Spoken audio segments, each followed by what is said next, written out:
They were not like us. Neanderthals once dismissed as brutish, slow, and doomed to extinction were in reality something far more terrifying. Neanderthals once dismissed as brutish, slow, but not the doomed kind of to monster extinction you'd see were in in fairy reality tales. they were not Far like more us. terrifying. Neanderthals once They were built dismissed like as monsters. brutish, slow, but not Imagine doomed kind to of extinction monsters were you'd see in in fairy reality tales. they were not At like first us. glance, you'd think he was Neanderthals human. once We were built dismissed like as monsters. But only brutish, for a second. slow, but not Imagine doomed your to brain would extinction begin to were in register reality differences. they were not At like first us. glance, Neanderthals human. once We were dismissed built as wide and brutish, flared to slow, warm. but not Imagine doomed your to brain extinction so were in fixed reality they were not like First us. glance, sculpted by violence. This was no ordinary hominid. This was the product of evolution's harshest test. Ice Age Europe, a place where survival wasn't a right, it was a war. Neanderthals lived during one of the most brutal periods in Earth's history. Temperatures plummeted. Food was scarce. Predators lurked in every shadow. But nature had a way of compensating. If a species was to survive here, it had to become something extraordinary. That's exactly what the Neanderthals did, over thousands of years. Their bodies adapted, not for comfort, not for beauty, but for survival. Their bones were denser than ours, built to endure unimaginable stress. Their limbs, shorter but thicker, allowed them to conserve heat and explode with force. Their hands weren't just strong, they were crushing tools. Scientists have estimated that a Neanderthal male could grip with twice the strength of a modern man. Their chests flared wider, allowing lungs to suck in massive volumes of oxygen fuel for the raw engine of muscle beneath. But what truly made them monstrous wasn't just their power, it was their purpose. Every part of them was designed to fight back against a world that wanted them dead. And that meant facing creatures we would run from, creatures like cave lions, hyenas the size of bears, and the woolly rhinoceros. Neanderthals didn't have the luxury to avoid these animals. We hunted them, up close, with spears on foot, no distance, no safety, just raw courage and sharpened stone. Archaeological sites across Europe tell a grim story: healed fractures, shattered skulls, punctured ribs, evidence that Neanderthals were not only hunters but survivors of violent combat. Many of them bore injuries that would kill a modern human. But they endured, time and again, because their biology was backed by something else, an unyielding will to live. And yet, despite this brutal strength, there was something almost human, something unsettling in their eyes. They buried their dead. They painted cave walls. May have even spoken in ways not so different from us. The monsters, it seemed, had souls. But survival is never guaranteed. Even monsters can fall as the climate changed again. As Homo sapiens arrived from Africa with their own set of tools, strategies, and numbers, the Neanderthals began to fade. Not all at once, but slowly. Their genes, though, live on. In you. In me, in all of us outside of Africa, because the monsters didn't disappear entirely. They became part of us.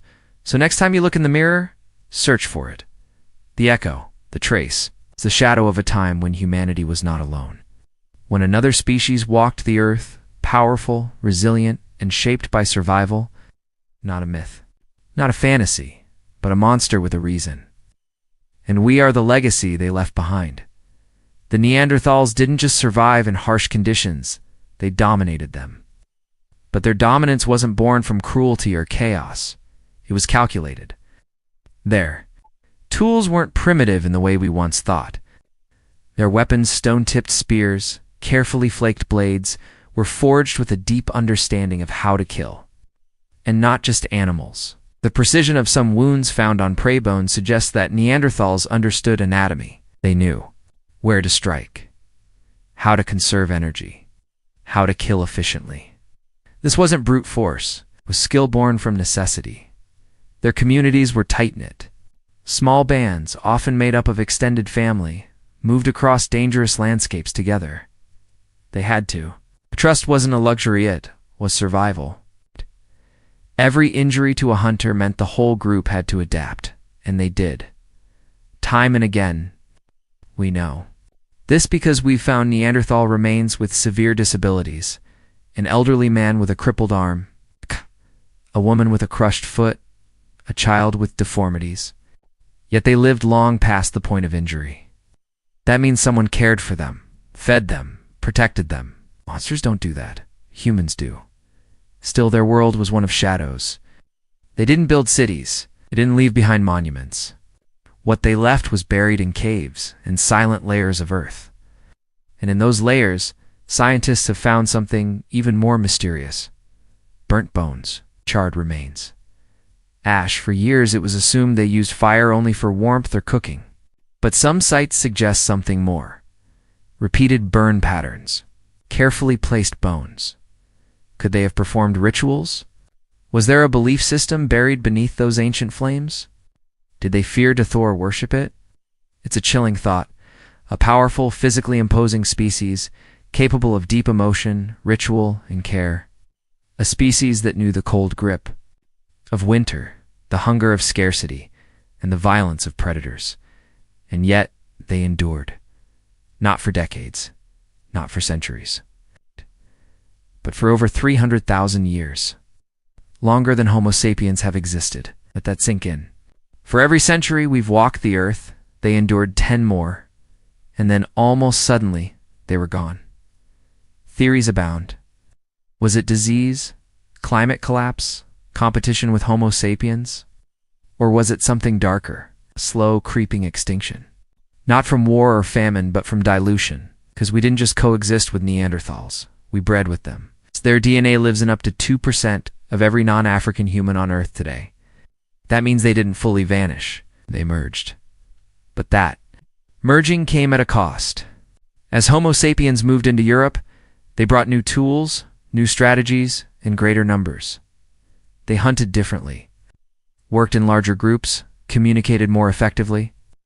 Slowly, the Neanderthals were pushed to the edges, higher into the mountains, deeper into the forests, into lands where survival grew harder, became ghosts in their own world. One of the last known Neanderthal strongholds was in Gibraltar, caves by the sea. There, they may have watched as the world changed. Around them, as new faces arrived, as game grew scarcer, as the future slipped from their grasp. And then, one day, they were no more. No battle, no blaze, just silence. But their story didn't end there. Every time a geneticist looks at your DNA and finds those ancient strands, a piece of that story is told again. Every time a fossil is unearthed and reveals the strength of a Neanderthal arm, the width of a Neanderthal ribcage, the complexity of a Neanderthal tool history shifts. These weren't monsters. Rather, they were monsters only because they had to be. So the world demanded it. So much of their story is written in bone, but some of it is written in us. In our instincts, in our fears, in our strange fascination with what came before. The reason they looked monstrous wasn't because they were broken. It's because they were perfectly adapted for a world we could never survive in. That world is gone now. They walked it. They left echoes in the snow, in the stone and the fire, and most chillingly, in us. The last Neanderthals didn't vanish in a single tragic moment. Their end came slowly, like a candle flickering lower with each passing generation. Their once powerful presence began to fade from the landscape. Fewer footprints, fewer tools, fewer bones. What was once a dominant force across Europe and Asia began to whisper into silence. And yet that silence wasn't empty. It was filled with the echoes of a people who had shaped the land with fire, hunted mammoths with patience, and sheltered one another through the cold grip of endless winters. They were still there, clinging to the edges of a changing world, as something new began to rise. Homo sapiens weren't stronger. They weren't more durable. In fact, compared to the Neanderthals, we were fragile. Thinner bones, narrower builds, less resistance to extreme climates. But we had one weapon Neanderthals never fully mastered: language.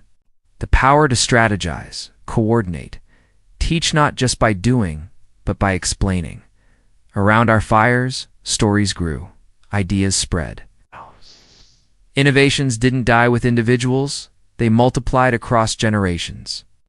With every new tribe that moved into Neanderthal territory, we brought not only numbers, but ideas. Still, the question lingers like smoke in the ruins. Why didn't the Neanderthals fight back? Maybe they did. Maybe they resisted in ways we'll never fully understand, not with swords or empires, but with resilience, with refusal to yield to the strange invaders. But as the climate shifted once again, their advantages began to erode. The forests thinned, the cold sharpened, the game moved on. And we, the newcomers, filled the void with cunning, not muscle, but the most haunting. Part of their story isn't how they died, it's how they lived. They didn't just survive, they felt. In Shanidar Cave in northern Iraq, scientists found the remains of a Neanderthal buried with wildflowers, pollen clustered around the body. Not by accident, it was a grave. Someone placed those blooms with intention. Mourning, ritual, love. These weren't monsters. They were beings who held the hand of the dying, who grieved the lost, remembered, and perhaps they remembered more than we realize. In some of the oldest Homo sapiens sites in Europe, we find traces of Neanderthal DNA, not just in our blood, but in our culture. Some of the earliest cave art, once assumed to be ours, now appears to have Neanderthal origins. A handprint on a cave wall in Spain, over 65,000 years old. Long before we ever set foot there, that red pigment mixed from earth and spit was pressed by a Neanderthal hand, its declaration across time. I was here. I existed. I created. This was not the end of monsters. It was the end of something more profound. A mirror. A reflection of what we could have been had evolution taken a slightly different path. For a time, Earth was not ruled by one intelligent species, but two, and that coexistence haunts our myths, even today's tales of giants, trolls, beastmen in the forests. Were those just stories or memories? Echoes of a time when another walked beside us, watching, learning, perhaps fearing what we might become. And what did we become? We built cities, yes. We split atoms. We reached the stars. But somewhere in that progress, we also forgot. We forgot that we weren't always alone, that another species once held fire in their hands and looked at the stars with the same wonder. We turned them into monsters in our textbooks, in our imaginations. Brutish, savage, less than us. But the truth is harder to accept. They weren't less. They were different. And perhaps in some ways, more today. When you walk through a museum and see that heavy Neanderthal skull behind glass, don't see a beast. See a cousin? A whisper of your own history. A being who lived, laughed, suffered, and dreamed. Whose blood still pulses faintly in your veins. They may be gone, but they're not lost. Because monsters don't bury their dead with flowers. Monsters don't nurse the injured, raise children, or paint the walls of caves in red ochre. But Neanderthals did. And maybe that's the part of the story we need to remember most. Not how they died, but how human they truly were. Imagine a world where every shadow could hide a predator, where a mother's love was the only shield between her children and a saber-toothed cat. How did prehistoric mothers keep their kids alive in a world that wanted to eat them? Let's dive into the incredible heart-pounding ways they protected their young. Picture this. It's 40,000 years ago, and you're a mother in a prehistoric landscape. The air is thick with the scent of pine and earth, but also with danger. Every rustle in the bushes could be a wolf, a bear, or worse, a saber-toothed cat stalking your family. Prehistoric mothers didn't just face the challenge of feeding their kids. They had to keep them alive in a world where survival was a daily gamble. The environment was unforgiving, harsh winters, scorching summers, and landscapes that could shift from lush valleys to barren wastelands. Predators weren't the only threat. Floods, wildfires, and sudden storms could wipe out entire groups. For these mothers, every day was a high-stakes mission to protect their children from a world that didn't care if they survived. Their instincts were razor-sharp, honed by thousands of years of evolution, but instinct alone wasn't enough. They needed to be vigilant, always scanning the horizon, always listening. Can you imagine the stress? Knowing that one wrong move could cost your child's life? Yet, these mothers didn't just survive, they thrived, raising the next generation against all odds. Their story starts with understanding just how brutal their world was, and why their role was so critical. Let's zoom in on the threats these mothers faced. Predators like dire wolves and cave lions weren't just animals. They were killing machines with teeth and claws designed to tear through flesh. A child wandering too far from the group could be gone in seconds. Prehistoric mothers had to teach their kids to stay close, to recognize danger signs like the snap of a twig or the sudden silence of birds. But it wasn't just animals. The environment itself was a killer. Imagine trying to cross a swollen river with a toddler on your hip, or huddling in a cave during a lightning storm, praying the roof wouldn't collapse. Food scarcity was another. Constant worry. A bad hunting season or a failed forage could mean starvation, and mothers often went had enough. They had to know which plants were safe, which berries wouldn't poison, and where to find water in a drought. This wasn't just about physical strength, it was about mental toughness, about staying calm when everything around you screamed. Chaos. These women were the ultimate multitaskers, balancing childcare with survival in a way that makes modern parenting look like a walk in the park. Their ability to adapt to this relentless environment laid the foundation for human resilience. Why was motherhood so critical in this brutal world? Because every child who survived was a victory for the entire group. Prehistoric communities were small, often just a few dozen people, so every life mattered. A mother's role wasn't just personal, it was communal. Losing a child didn't just break her heart, it weakened the tribe's future. These mothers carried the weight of humanity's survival on their shoulders. They had to be protectors, providers, and teachers, all while navigating a world with no safety nets. No hospitals, no shelters, number 911 to call. If a child got sick or injured, it was up to the mother to nurse them back to health with nothing but her knowledge of herbs and intuition. If a predator attacked, she might have to fight it off with a sharpened stick or a rock. The stakes were impossibly high, and yet these women rose to the challenge. Their love for their children wasn't just emotional, it was a fierce, primal force that drove them to outsmart nature itself. This chapter sets the stage for how they did it, and why their story still resonates today. Fast forward to the heart of a prehistoric mother's strength, her instincts. These weren't just gut feelings, they were hardwired survival tools.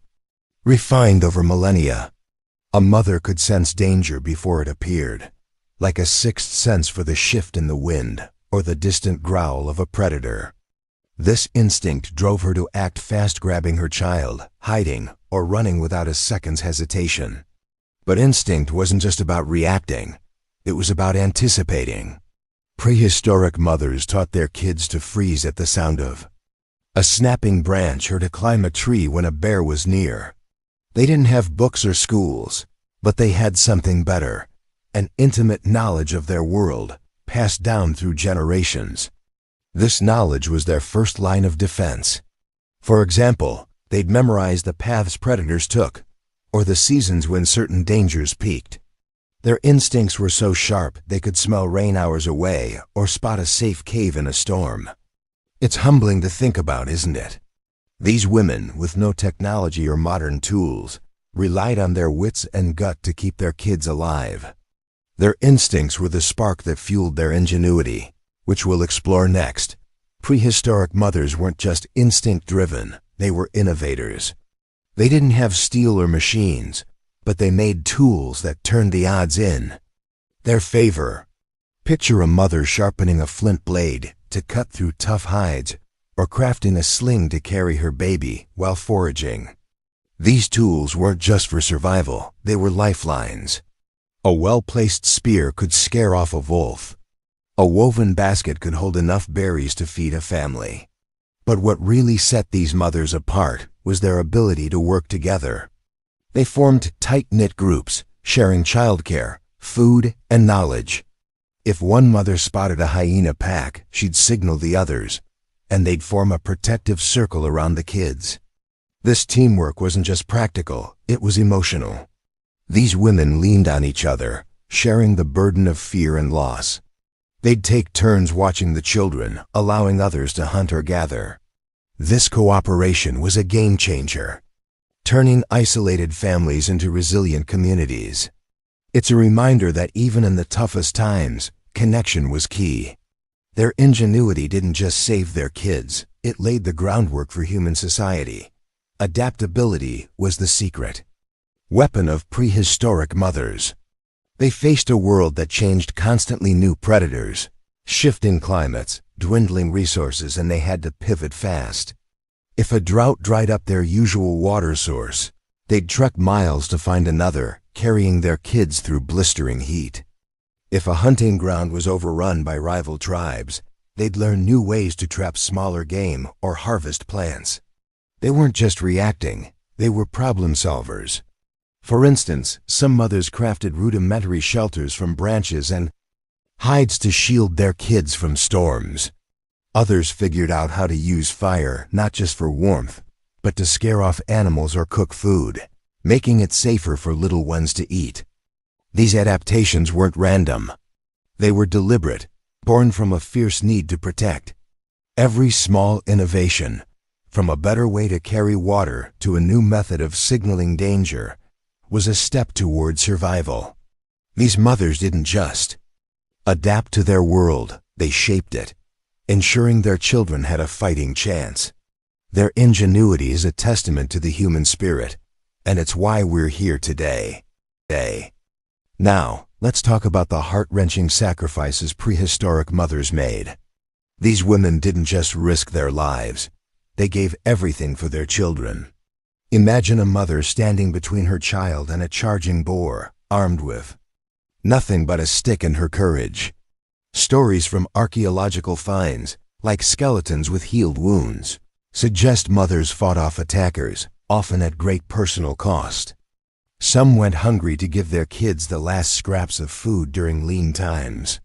Others carried their children through treacherous terrain, ignoring their own exhaustion or injuries. These weren't just acts of love, they were acts of defiance against a world that tried to break them. The emotional weight of these sacrifices is hard to fathom. How do you choose between your own survival and your child's? For prehistoric mothers, the answer was clear. Their kids came first. These sacrifices weren't just personal. They ensured the survival of their tribe, their genes, their legacy. Every time a mother put herself in harm's way, she was investing in humanity's future. It's a powerful reminder of what love can do, even in the darkest times. Beyond physical sacrifices, prehistoric mothers were teachers, passing down critical survival skills.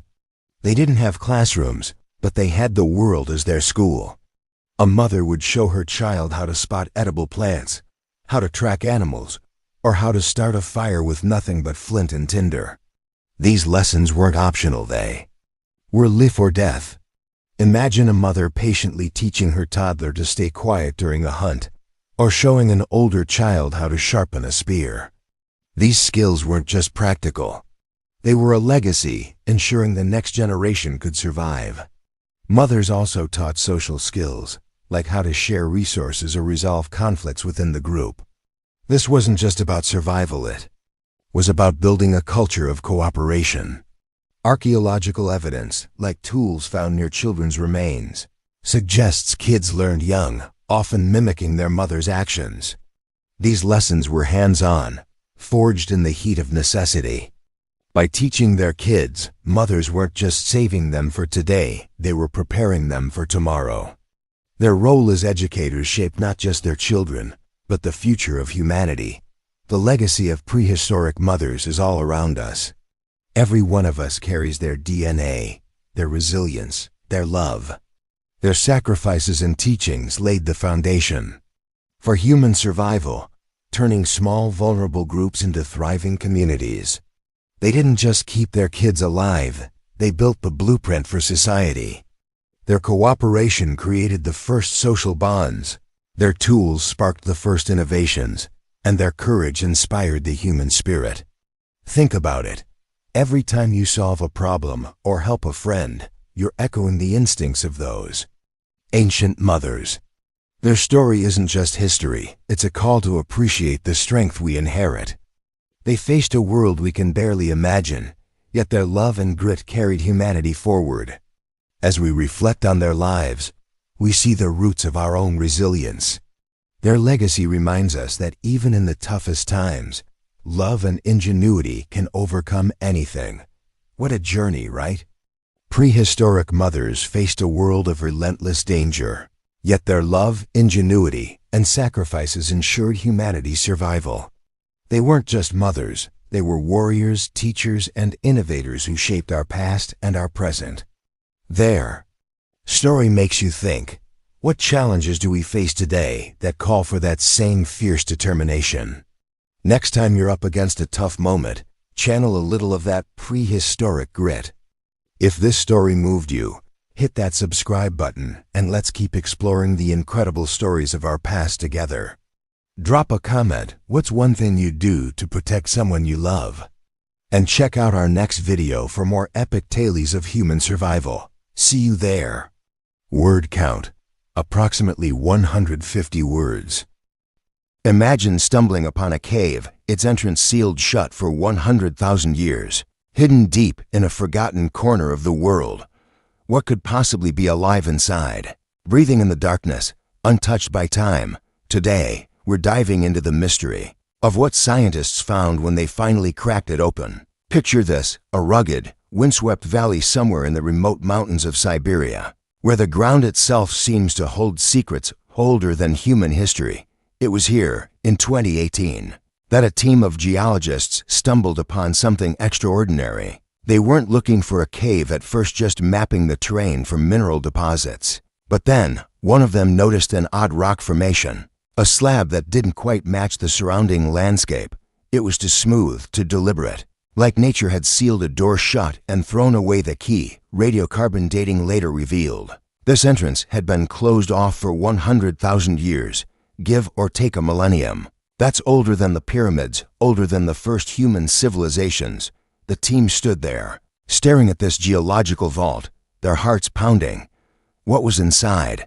Why was it sealed? The air was thick with questions, but the rock gave no answers. Getting in wouldn't be easy. The slab was massive, and the surrounding area was unstable. One wrong move could collapse the entrance or destroy whatever lay beyond. They needed experts, geologists, archaeologists, even engineers to figure out how to crack it open without ruining the mystery. The world was about to learn something incredible, but first, they had to get past nature's lock. The discovery sparked a frenzy. Word spread fast, and soon, scientists from across the globe were clamoring to join the expedition. But this wasn't just about curiosity, it was a race against time. The cave's seal had preserved its contents for millennia, but exposure to the outside world could destroy whatever was inside. Oxygen, moisture, even bacteria from human breath could corrupt the pristine environment. The team set up a temporary base camp, hauling in equipment under the biting Siberian wind. They used ground-penetrating radar to map the cave's structure, revealing a network of chambers stretching deep underground. The scans hinted at something unusual, pockets of air that shouldn't exist, suggesting the cave wasn't entirely sealed from some internal source. Was it a geothermal vent? A hidden water system? No one knew. The team debated for days: drill through the slab or try to shift it. Drilling risked contamination, but moving the slab could cause a collapse. They settled on a hybrid approach, using precision tools to create a small opening while reinforcing the surrounding rock. Every step was agonizingly slow, each decision weighed against the fear of losing history. By the time they were ready to breach the entrance, the world was watching, breathless, waiting for a glimpse into the unknown. As the team prepared to open the cave, they couldn't shake the sense of standing at the edge of time. This wasn't just a cave, it was a time capsule, untouched since the days when Neanderthals roamed and mammoths thundered across the plains. What did it mean to disturb something so ancient? Some team members whispered about curses, half joking, half serious, while others focused on the science. They set up airlocks and sterilization protocols to protect the cave's interior, treating it like a mission to Mars. The slab was finally pried open, just enough for a robotic probe to slip through. The first images came back grainy, but they were enough to send chills down everyone's spines. A vast chamber, its walls glistening with mineral deposits, and an eerie stillness that felt alive. The air inside was tested low oxygen, high in strange gases, unlike anything on the surface. The team realized they weren't just uncovering a cave. They were stepping into a world that had been breathing on its own for 100,000 years. What could survive in there? The answer was closer than they thought, and it would change everything. The day they opened the cave felt like the world held its breath. The team gathered around the entrance, bundled in protective suits, their faces lit by the glow of monitors displaying the robotic probe's feed. The slab, now partially shifted, revealed a narrow gap just wide enough for the probe to slip through. As it descended, the air buzzed with anticipation. What would they see? A tomb, a treasure, or something no one could predict? The probe's lights cut through the darkness, revealing a chamber vast enough to swallow a cathedral. Stalactites hung like ancient chandeliers, their surfaces shimmering with moisture. The air inside was heavy, almost syrupy, with a faint metallic tang detected by the probe's sensors. The team watched in silence as the probe panned across the walls, revealing strange patterns almost like etchings, but too faint to decipher. The scientists exchanged glances. This wasn't just a cave, it was a preserved world. Probe's success, the team gained confidence to send in a small human crew, 3 scientists, trained for extreme environments, suited up in sealed gear, looking more like astronauts than cavers. They squeezed through the gap, their headlamps slicing through the pitch black. The chamber was even more surreal in person. The air felt thick, pressing against their suits, and the silence was deafening, broken only by the faint drip of water. Somewhere deep within, the walls, now clearly visible, bore faint markings, swirls, and lines that didn't match any known human or animal patterns. Were they natural or something else? The team set up portable analyzers, collecting samples of the water pooling in small hollows. It was crystal clear, but teeming with microscopic particles. Initial tests showed high mineral content, but also something organic molecules that shouldn't exist in a sealed cave. The team moved deeper, following the chamber's natural slope. The radar had shown a network of tunnels, but the scale was overwhelming. Every step echoed with the weight of discovery. One scientist paused, pointing to a patch of wall that seemed to shimmer faintly, almost like bioluminescence.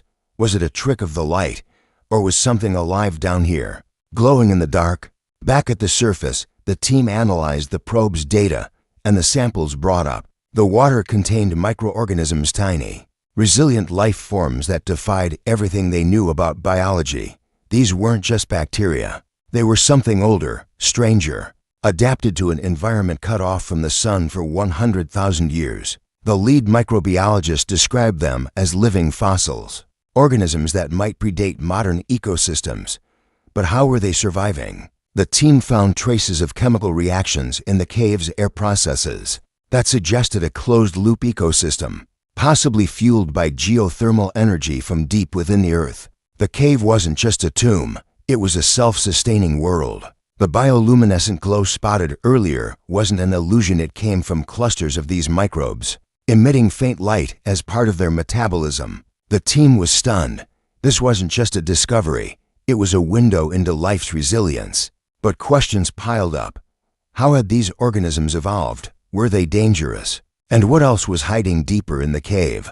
The scientists knew they'd only scratched the surface, and the real secrets were still waiting in the dark. Word count, 350. The discovery of microorganisms in the cave was like finding a message from the dawn of life itself. These weren't your everyday bacteria you'd find in soil or water, they were something else entirely, adapted to a world without sunlight, oxygen, or contact with the surface for 100,000 years.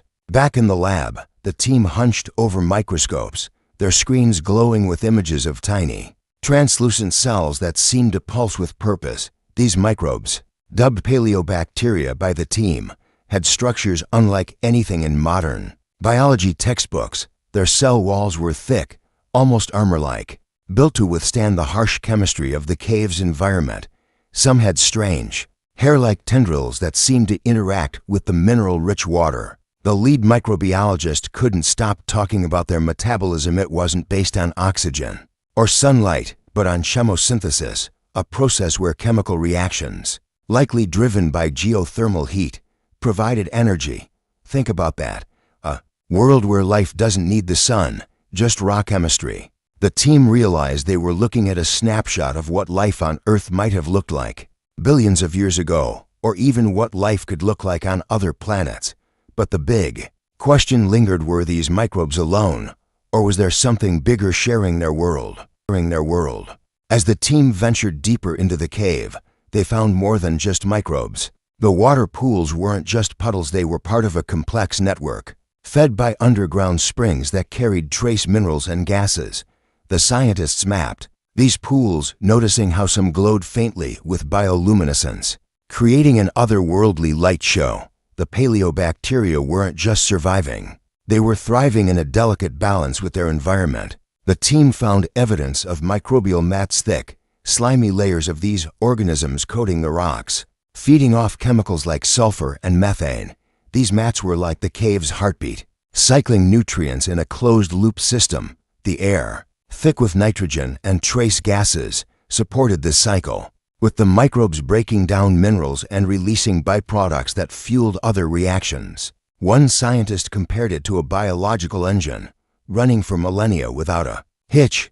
But there were hints of something more: small, worm-like structures in the sediment, barely visible to the naked eye. Were these multicellular organisms? The team's excitement was tempered by caution. They needed more samples, but disturbing the ecosystem could disrupt its delicate balance. Every discovery raised the stakes. What else was down there, hidden in the shadows? The deeper the team explored, the more the cave revealed its secrets. In one chamber, they found what looked like fossilized remains, not of bones, but of strange, tube-like structures embedded in the rock. These weren't modern worms or plants. They resembled ancient life forms from Earth's distant past, like those found in 3.5 billion-year-old rocks. Were they related to the paleobacteria, or something else entirely? The team's paleontologist was buzzing with theories, suggesting these could be early multicellular organisms, caught in a moment of evolutionary transition. The cave's isolation had preserved them, like a museum of life's earliest experiments. Even more intriguing, the bioluminescent mats seemed to cluster around these fossils, as if still interacting with them. Could the microbes be maintaining some ancient relationship? The scientists also detected faint vibrations in the cave, possibly from geothermal activity. But maybe something else. The idea of larger life forms seemed far-fetched, but the cave kept defying expectations. Every sample brought new questions. How had this ecosystem stayed stable for so long? Could it hold clues to life's origins? The team knew they were on the verge of something monumental, but the cave wasn't done surprising them yet. The cave's discoveries sent shockwaves through the scientific community, and for good reason. The paleobacteria and their self-sustaining ecosystem weren't just a curiosity. They were a window into life's deepest roots. Scientists had long debated how life began on Earth, with theories pointing to deep-sea vents or primordial pools. But this cave, sealed for 100,000 years, offered a living laboratory. The paleobacteria's chemosynthetic lifestyle, thriving on chemical reactions, rather than sunlight, mirrored what researchers think early life on Earth might have looked like.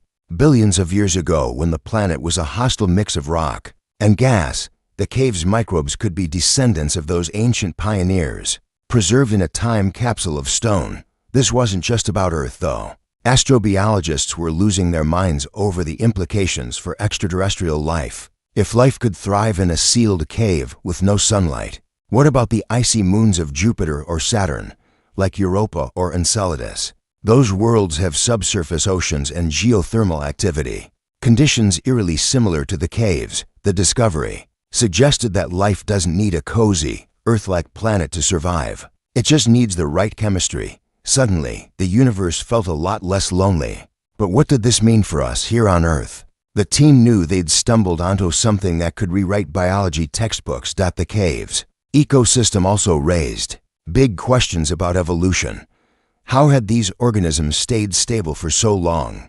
Cut off from the outside world, most life on Earth evolves through competition and adaptation. But the cave's paleobacteria and potential multicellular organisms seemed to follow their own rules. The microbial mats, with their delicate balance of chemical cycles, suggested an ecosystem where cooperation, not competition, was key. The tube-like fossils hinted at an evolutionary path that diverged from the surface world. Frozen in time when the cave was sealed, one scientist called it evolution in a bottle, a rare chance to see what happens when life is left alone for millennia. This wasn't just academic, it had practical implications. Studying these organisms could unlock new insights into resilience, like how to engineer bacteria for extreme environments, or even develop new antibiotics.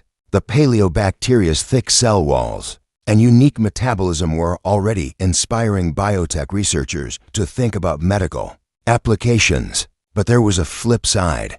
What if these microbes were dangerous? The team had to consider the risks of releasing ancient organisms into the modern world. Could they trigger diseases we have no defenses against? The cave was teaching us about life's tenacity, but also its unpredictability. Every answer seemed to spark 10 new questions, and the scientific community was hungry for more. Beyond biology, the cave forced us to confront bigger, almost philosophical questions. If life could survive in such extreme isolation, what does that say about our place in the universe? The cave's ecosystem was a reminder of how fragile yet adaptable life can be. It thrived in darkness, under conditions we'd call impossible, for 100,000 years.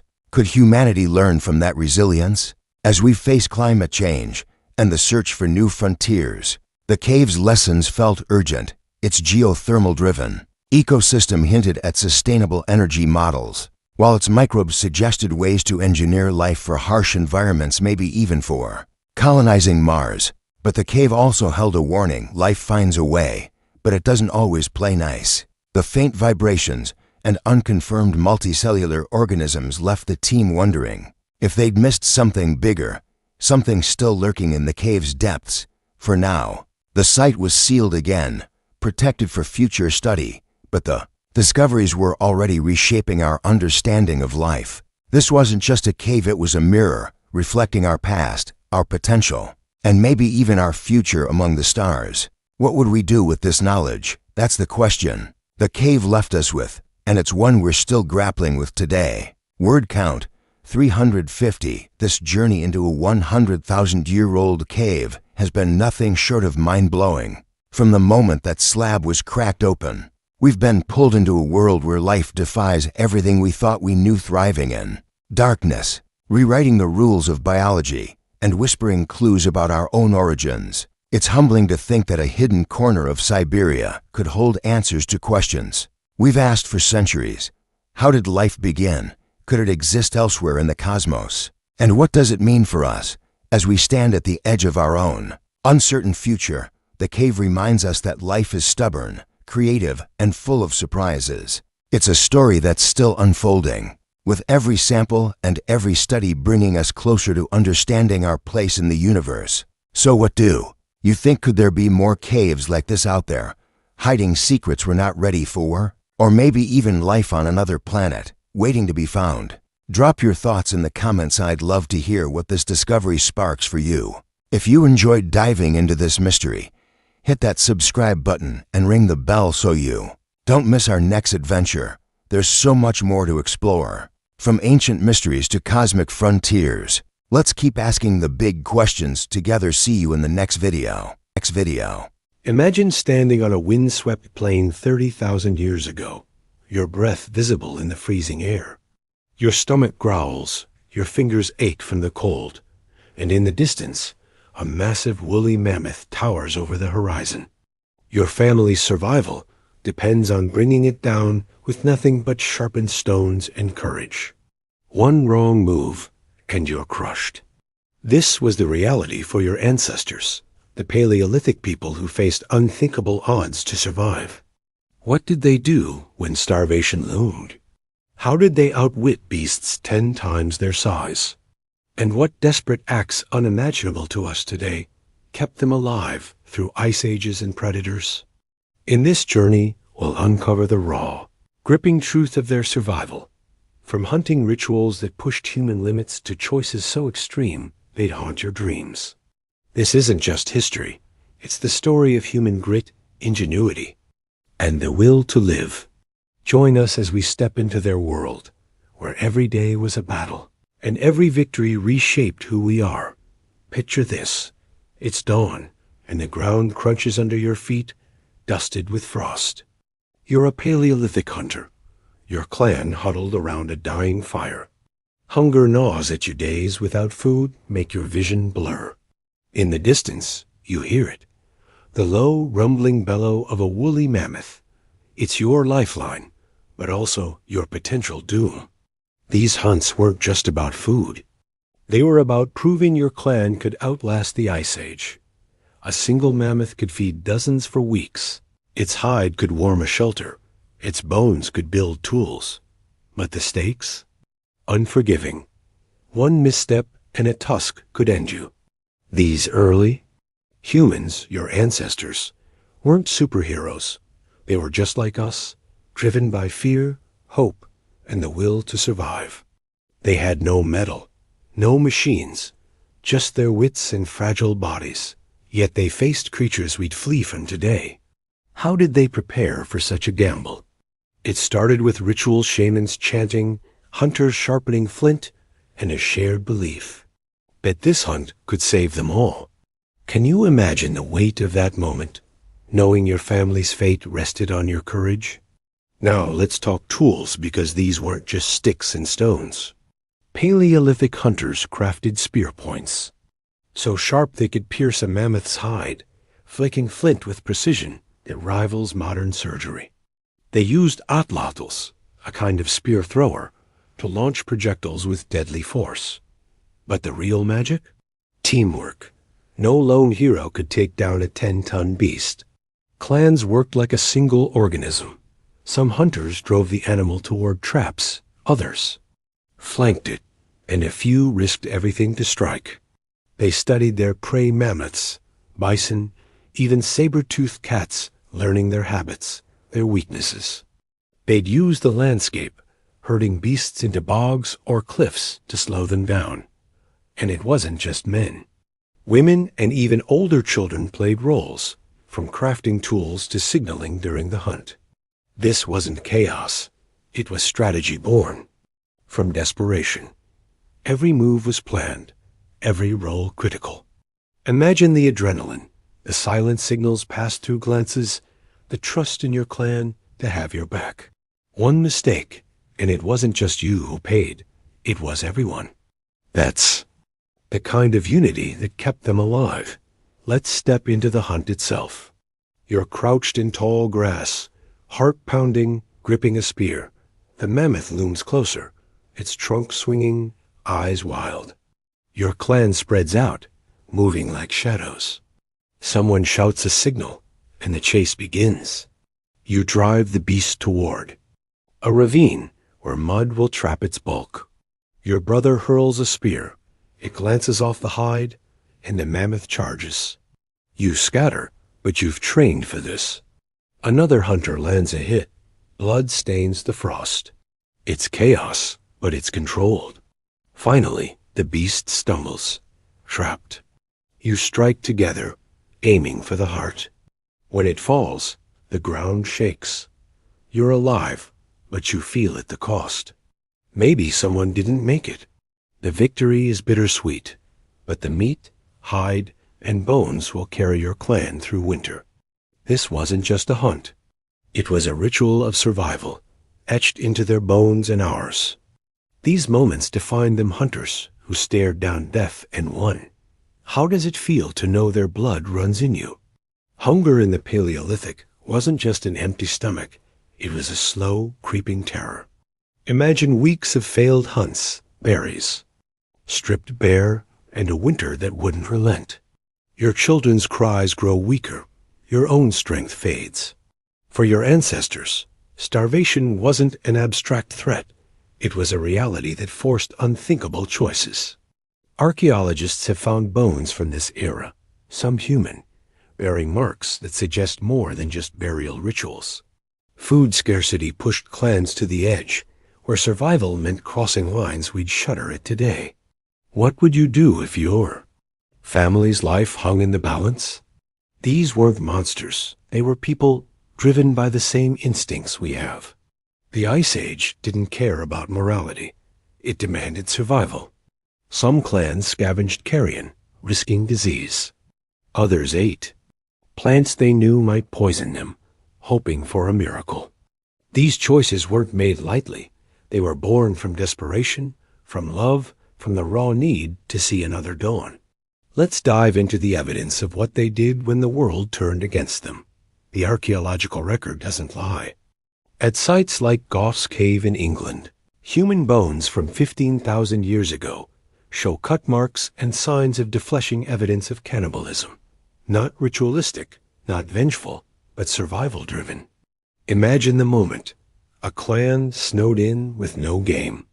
In sight, the dead were no longer just loved ones, they were resources. This wasn't common, but it happened, especially in the harshest times.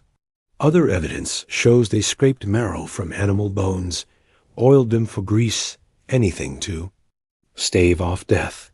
Foraging was no less brutal. Some plants, like certain roots, could kill if prepared wrong, but they ate them anyway, gambling with their lives.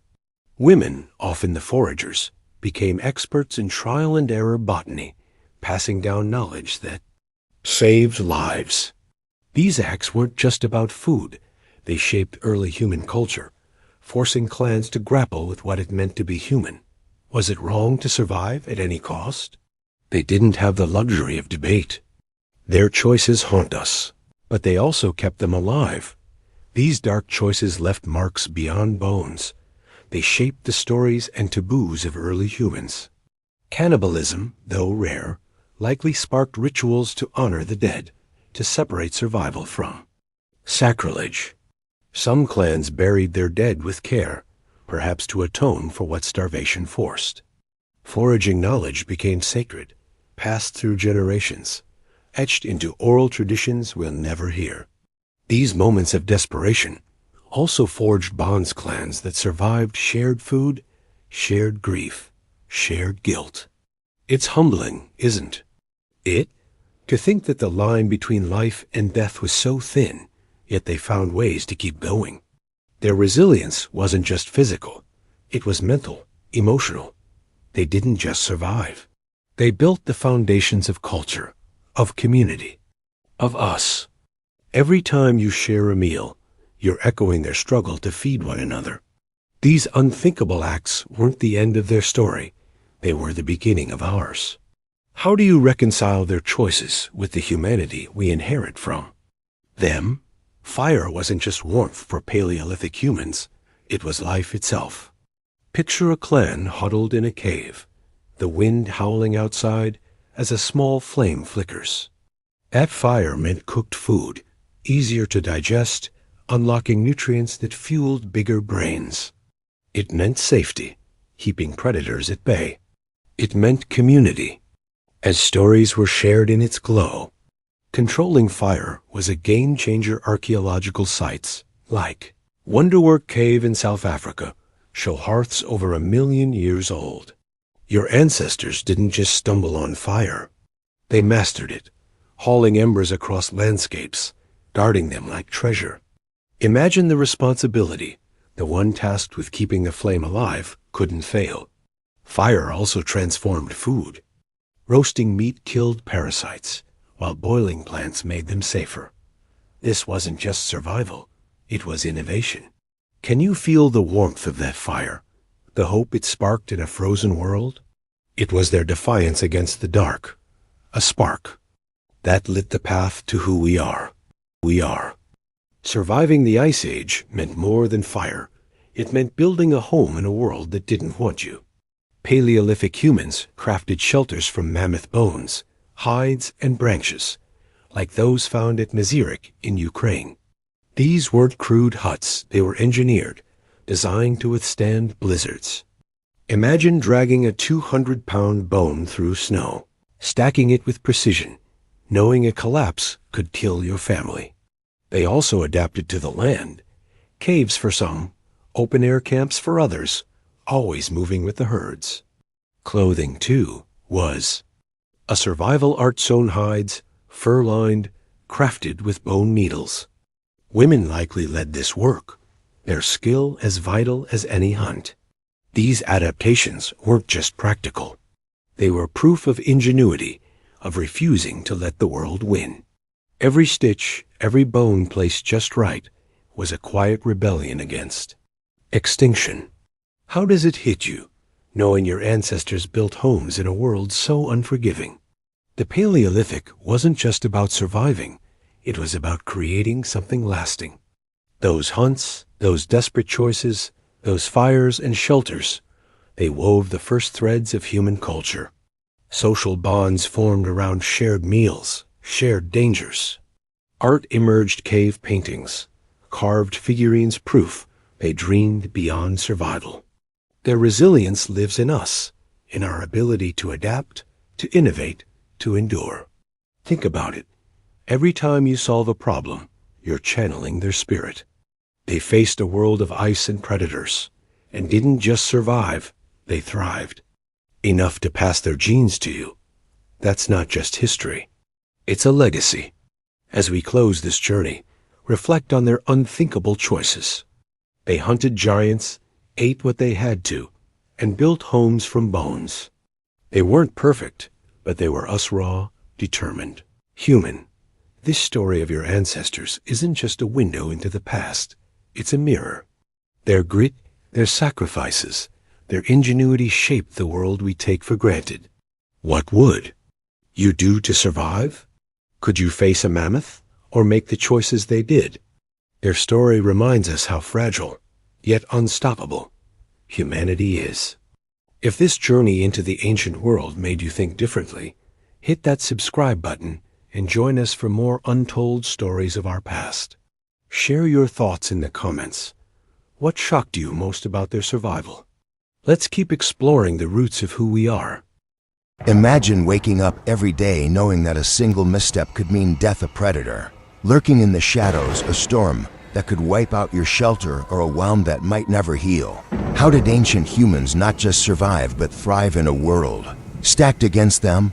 Let's dive into the raw, relentless, and awe-inspiring ways our ancestors fought death every single day. And one. Picture this. You're an ancient human stepping out of your cave at dawn, your heart pounding, because, you know, something's watching the world. Back then was a predator's playground. Saber-toothed cats, with fangs like daggers, could rip through flesh in seconds. Cave bears, twice the size of modern grizzlies, roamed the same forests you called home. And let's not forget rival human tribes, other groups who'd fight tooth and nail for the same resources. Every hunt was a gamble. Every step could be your last. Archaeologists have found bones with claw marks and skulls crushed by jaws, proof of how real the danger was. Ancient humans didn't have claws or thick hides, but they had brains.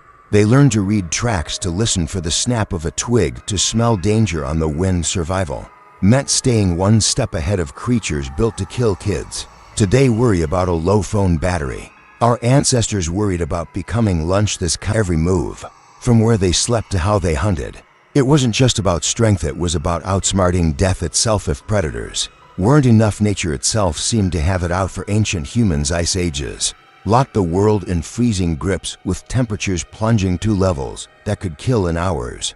Without shelter or fire, sudden storms could turn a clear day into a deadly flood, washing away food stashes or makeshift homes and food. It was never guaranteed. A bad season could mean no berries, no roots, and no game for weeks. Fossils and pollen records show how unpredictable the climate was. Sony year lush, the next a barren wasteland. Ancient humans had to migrate, sometimes hundreds of miles, chasing herds or searching for edible plants. Starvation was a shadow that never left. You might spend days tracking a mammoth, only to find it had moved on. Water was another fight. Rivers could dry up, or worse, carry diseases that no one understood. Every choice was high stakes: stay and starve, or move and risk everything. Yet they adapted. They learned which plants could sustain them, how to store food for lean times, and how to read the sky for weather changes. It was a brutal school. And failure meant death. Living with death breathing down your neck wasn't just physical, it messed with your head. Ancient humans didn't have therapy or stress apps, but they felt fear, grief, and anxiety just like we do. Imagine losing a child to a wolf or a friend to a fall, knowing you couldn't stop it. Studies of early human remains show stress markers were in teeth, signs of malnutrition hint at lives under pressure. Yet this constant danger wired their brains for survival. They developed hyper-awareness, noticing every rustle, every shadow. This wasn't paranoia. It was necessity. Group dynamics were key. You couldn't afford to be a loner when a hyena pack was nearby. Trust in your tribe was everything, but so was suspicion of outsiders. Burial sites from 30,000 years ago show care for the dead, suggesting they grieved deeply, but also found ways to move on. They told stories, maybe around a fire, to make sense of the chaos. These weren't just campfire telesthi, were mental armor, building resilience against a world that never let up. That instinct to keep going, to outthink fear, is why we're here today. Ancient humans didn't just dodge death, they fought back with tools that turned the odds in their favor. It all started with a simple sharpened stone chip to a razor's edge, capable of slicing through hide or flesh. Archaeological digs like those in Olduvai Gorge reveal hand axes from over 1 million years ago. Crude but effective, these weren't just rocks. They were game changers. A sharpened stick could become a spear, giving you a fighting chance against a charging boar. By 40,000 years ago, humans were crafting bone needles to sew hides into clothing, protecting them from freezing winters. They figured out how to knap flint into arrowheads, light enough to fly true, but sharp enough to kill. Every tool was a step toward mastery over a brutal world. Imagine the trial and error, a dull blade failing mid-hunt or a spear snapping under pressure. Each failure taught them something new. They didn't have manuals or YouTube tutorials.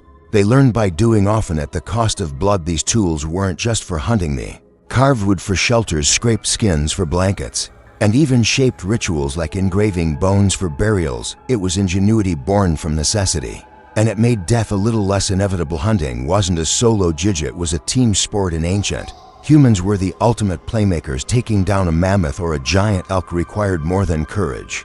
It needed strategy and trust. Evidence from sites like Boxgrove in England shows groups working together, using spears to corner prey against cliffs or drive them into traps. They'd plan for days, tracking herds, studying their patterns. One wrong move and you'd be trampled or gored. Communication was key, even without complex language. Grunts, gestures, and shared glances coordinated ambushes. Some hunters would distract the beast while others struck from the flanks. Women and children often joined in driving game toward kill zones. This wasn't just about food, it was about survival for the whole group. A single mammoth could feed a tribe for weeks, its bones used for tools, its hide for shelter. But teamwork went beyond hunting.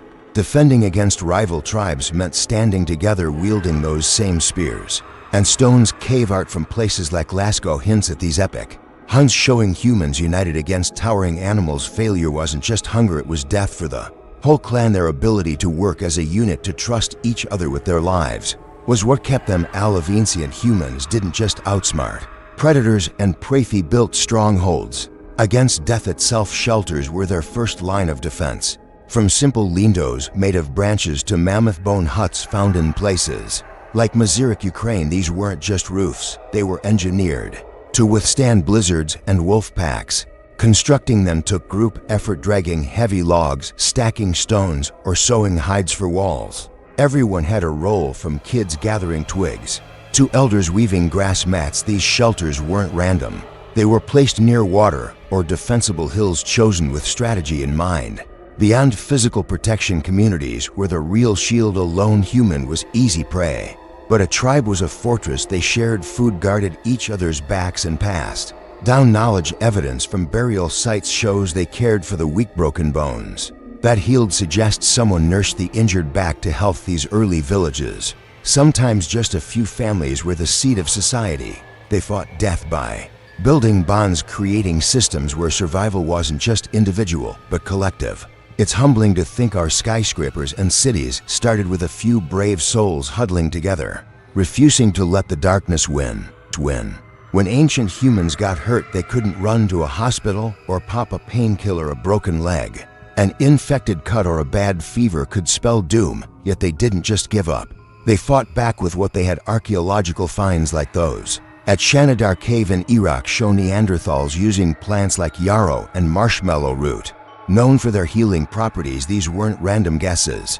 They observed what worked, passing knowledge down through generations of broken bone. They'd splint it with sticks and hide, as evidenced by healed fractures. Found in skeletons, infections were trickier, but some tribes used honey or crushed herbs as antiseptics, a trick we still admire today. They even performed basic surgeries. Skulls from 10,000 years ago show signs of trepanation, where holes were drilled to relieve pressure or remove bone fragments. No anesthesia, just raw courage and a steady hand. Imagine the pain, the risk, the trust in the person holding the flint knife. Not every patient survived, but the fact that some did, with bones showing regrowth, proves their skill. These early healers weren't doctors, but they were scientists in their own way, experimenting with nature to cheat death. Their discoveries laid the groundwork for medicine, showing us that even in a brutal world, hope was worth fighting for. Death wasn't just a physical threat, it was a shadow in their minds. Ancient humans turned to rituals and beliefs to make sense of a world where loss was constant. Cave paintings like those in Chauvet, France show animals and symbols that suggest spiritual practices, maybe to honor the dead or appease unseen forces. Burial sites from 100,000 years ago, like Kafza in Israel, reveal bodies laid with care, adorned with shells or red ochre. This wasn't just respect, it was a way to cope, to believe there was something beyond the end. Rituals gave them control in a chaotic world. A shaman or elder might lead a chant or burn herbs to ward off bad spirits, as hinted by charred plant remains in ancient fire pits. These acts weren't just superstition. They were mental lifelines, uniting tribes in shared purpose, facing a storm or a hunt. They'd paint their bodies or wear amulets, believing it gave them strength. Did it stop a lion's jaws? No, but it steeled their nerves. These beliefs also tied them to their dead graves with tools or food. Suggest they thought the departed still needed help. It's moving to think they grieved like we do, finding ways to keep loved ones close. Their rituals weren't just about fear. They were about defying it, building courage to face another day. Ancient humans didn't just survive, they bounced back from the brink time and again. Take the near extinction event around 70,000 years ago, when a supervolcano eruption at Toba plunged the world into a volcanic winter. Genetic evidence suggests human populations dropped to a few thousand. Yet they endured. They adapted to starvation, colder climates, and dwindling resources, spreading out from Africa to every corner of the globe. Sites like Blombos Cave in South Africa show they were crafting jewelry and tools even in tough times. A sign of hope and creativity. Resilience wasn't just physical, it was mental. Skeletons with healed injuries, like a Neanderthal with a crushed rib cage, who lived long enough for it to mend, show they cared for each other. Someone fed them, protected them, believed they'd recover. Stories passed down, maybe through songs or cave art, kept their spirits alive. Think of a mother teaching her child which berries were safe, or a hunter recounting how he escaped a bear. These weren't just tales, they were survival manuals, proof that death could be beaten. Their grit is why we're here, why our species didn't vanish into the dust. They faced annihilation and said, "Not today." That's the legacy we carry. Every time we push through hardship, we're echoing their fight. Ancient humans didn't just survive, they conquered a world that tried to kill them every day. From outsmarting predators to enduring nature's fury, from crafting tools to healing wounds and building hope through rituals, they laid the foundation for everything we are now. Their story isn't just history, it's a reminder of how tough we can be when the odds are against us. What's one survival skill you'd want to master if you were thrown back into their world? Drop it in the comments, hit that subscribe button, and let's keep exploring the incredible stories of our past together. Imagine finding a message carved in stone, hidden for 20,000 years, from a woman who lived when mammoths roamed the earth. What could she possibly want us to know? Today, we're diving into the incredible story of how we uncovered her words and what they reveal about our past. Picture this: a team of archaeologists, dust-covered and exhausted, working in a remote cave in southern France. It's 2023, and they're not expecting much, just another day of cataloging bones and stone tools. Then, one of them brushes away dirt from a flat slab of limestone and their heart stops. Etched into the surface are strange, deliberate markings, rows of lines, curves, and dots that don't look random. This isn't just another artifact, it's something intentional, something human. The cave, tucked in the Dordogne region, is already known for prehistoric finds. But this slab feels different. It's not a tool or a piece of jewelry, it's a message carved with purpose 20,000 years ago. The team knows instantly they've found something extraordinary. But what is it? And who left it there? The slab, about the size of a dinner plate, is carefully packed up and sent to a lab. The archaeologists can't stop talking about it. What kind of person would leave such a thing behind?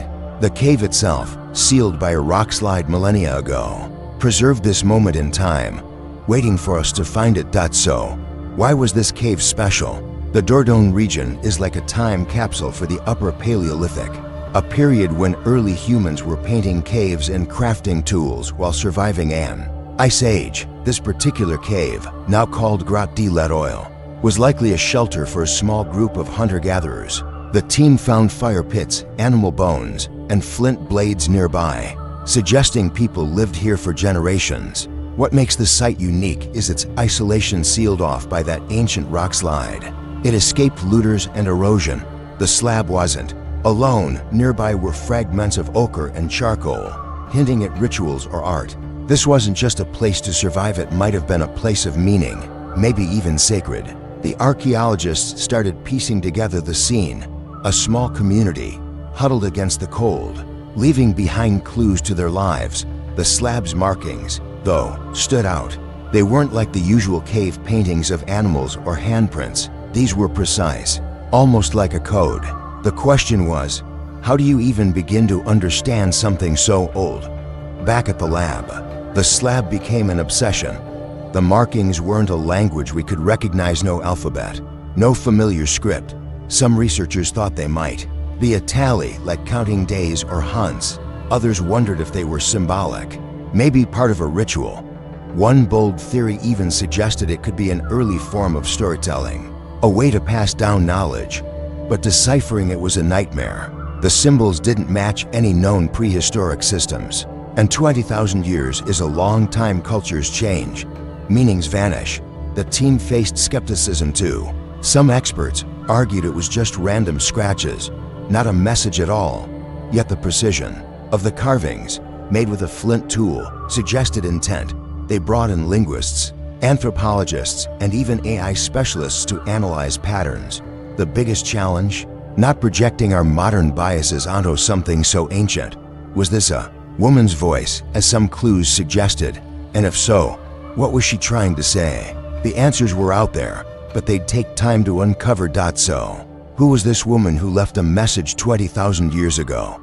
The archaeologists didn't find her body, but nearby, in the same cave, they uncovered a partial skeleton female, based on the pelvis and skull fragments. She was likely in her 30s, a survivor in a world where living past childhood was a feat. The bones showed signs of a hard life, worn joints from carrying heavy loads, maybe furs or firewood, and a healed fracture. In her arm, near the slab, they found a necklace of pierced shells and a small carved figurine, suggesting she held some status. Was she a leader, a storyteller, or a healer? The artifacts hint at someone important, someone whose voice mattered. The team nicknamed her Stella, after the cave's name, Grotte de l'Etoile, French for star. It's a fitting name for someone whose words shone through millennia. But bones and trinkets only tell part of the story. To know her, we need to imagine her world, her struggles, and what drove her to carve that message. Stella's life wasn't easy. The Ice Age was brutal. Temperatures in what's now France could drop to -20°C. Her community, maybe 20 or 30 people, survived by hunting reindeer and gathering roots in a tundra-like landscape. The cave was their refuge, a place to huddle around fires. Evidence from the site shows they ate well when hunts went right. Bones of deer and even mammoth were found. Stella likely worked alongside others, skinning animals, sewing hides with bone needles, or teaching kids to flint knap. But the ochre and charcoal near her slab suggest she did more than survive. Maybe she led rituals, marking the seasons or honoring the dead. Her role wasn't just practical, it was cultural. She might have told stories under starlit skies, passing down knowledge. The slab's placement near the cave's deepest part suggests it was special, maybe even secret. Did she carve it alone, late at night, with a purpose we're only now starting to grasp? To understand Stella, we need to zoom out to the world she lived in. The Upper Paleolithic was a time of incredible human creativity. Across Europe, people were painting caves like Lascaux, carving figurines, and inventing tools. Stella's group wasn't isolated, they likely traded with others, sharing flint or shells. Similar carvings have been found in Spain and Germany, suggesting a shared culture across vast distances. Her message might have been part of a bigger tradition, a way to connect with others or the divine. The Ice Age wasn't just about survival. It was when humans started asking big questions about life, death, and their place in the cosmos. Stella's slab, with its careful symbols, feels like an answer to those questions. Was she speaking to her people, to future generations, or to something bigger? Her world, harsh but vibrant, shaped her, and her message might just reshape how we see ours. Cracking a 20,000-year-old code isn't like solving a crossword puzzle. It's more like trying to read an alien language with no dictionary.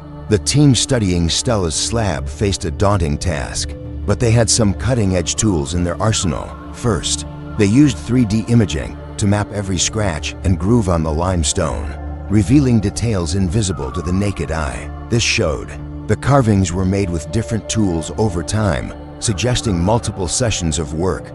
Then, they turned to AI pattern recognition, feeding the symbols into algorithms trained on other prehistoric art, like cave paintings and carvings from the same period. The AI helped identify repetition sequences of lines and dots that appeared in specific orders. They also consulted linguists who study proto-writing, the blurry line between symbols and early language.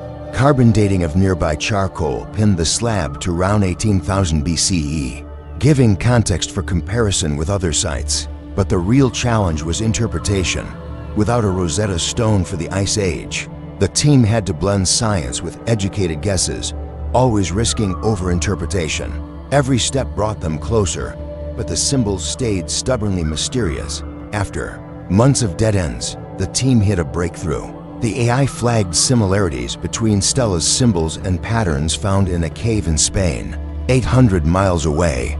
These weren't identical, but shared enough structure to suggest a shared system, maybe a protoscript used by scattered groups. 1. Pattern. A series of 3 vertical lines followed by a crescent kept appearing. A linguist proposed it might represent phases of the moon, a common motif in prehistoric art tied to timekeeping or rituals. Another clue came from the slab's layout. The symbols were grouped in clusters, like sentences or ideas. By comparing these to tallies on other artifacts, the team hypothesized Stella was recording something sequential, maybe a story, a ritual, or even a warning. The biggest aha moment came when they tested the symbols against environmental data. From 20,000 years ago, pollen records showed a sudden climate shift during Stella's time, possibly a drought.